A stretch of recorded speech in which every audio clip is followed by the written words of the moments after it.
Hey guys, Will here. So I'm here today to review Superman American Alien number 1. So let's get started.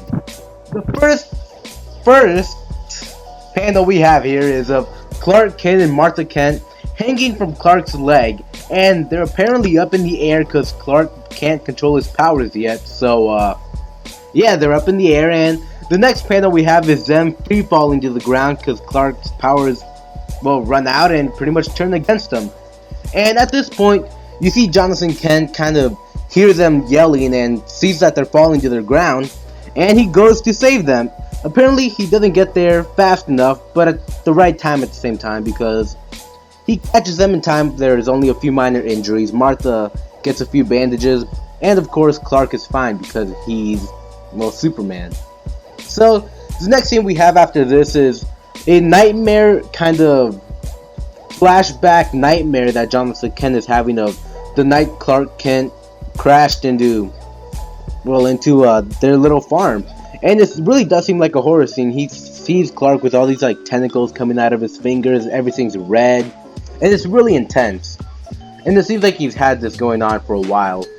So the next thing we have is a doctor showed up at their house, and they're kind of talking about how Clark has a lot of radiation coming off of him. Not enough to hurt them, but enough for it to be weird. And how he should maybe go to a scientist instead of like a small town doctor. So Martha naturally gets defensive, like, we're not taking our boy to a hospital, right, Johnson?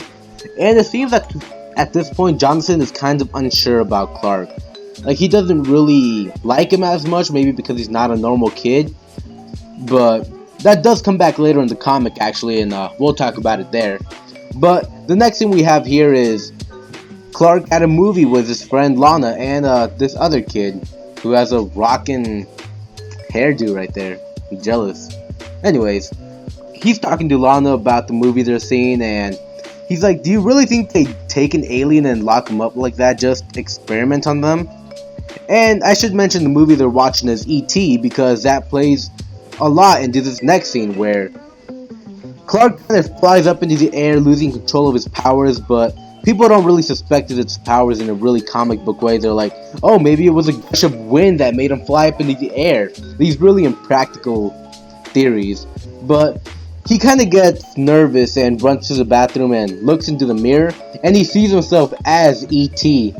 It's a really funny scene, actually, and then he punches the wall because he's really angry. And the next thing we have here is really reminiscent of kind of a Ultimate Spider-Man, the issue number 2 where he's talking to his dad at the park.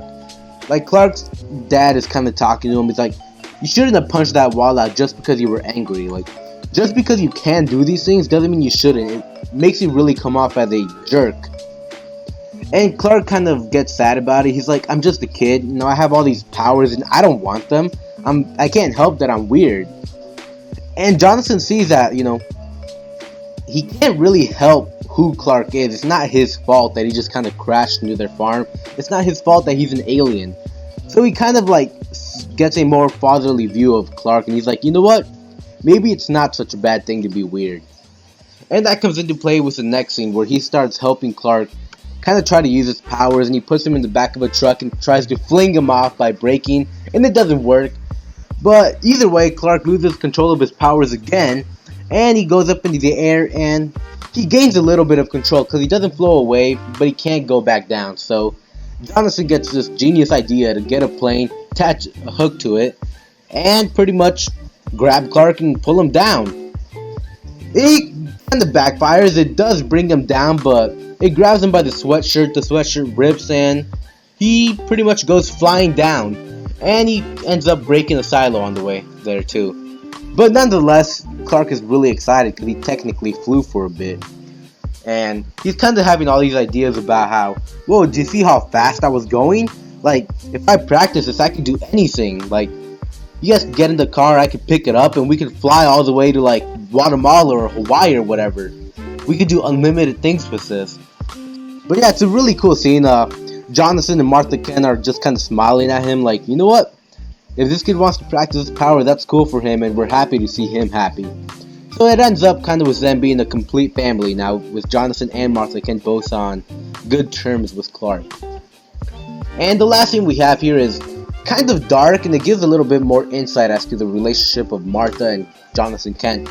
One of the things that's noteworthy is that you see kind of a news clipping about a drunk driving accident, and on the bottom you see a picture of Jonathan Kent and Martha is pregnant.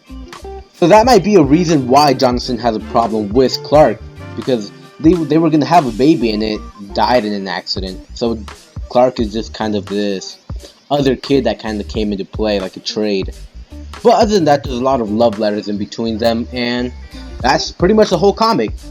Overall, I really enjoyed it. I like how it was very focused on one thing to kind of make it a stronger story. It was all focused on Clark learning how to fly, but at the same time at the relationship he has between his parents, and the relationship between Martha and Jonathan as well. It was a really well written issue. I love the art. And I can't wait to read issue number 2. Overall, I do give this issue a well-deserved 9.5. Yeah, 9.5 is pretty fair grade. So I do recommend you guys pick it up, and if you enjoyed listening to this review, remember to like, comment, share, and subscribe.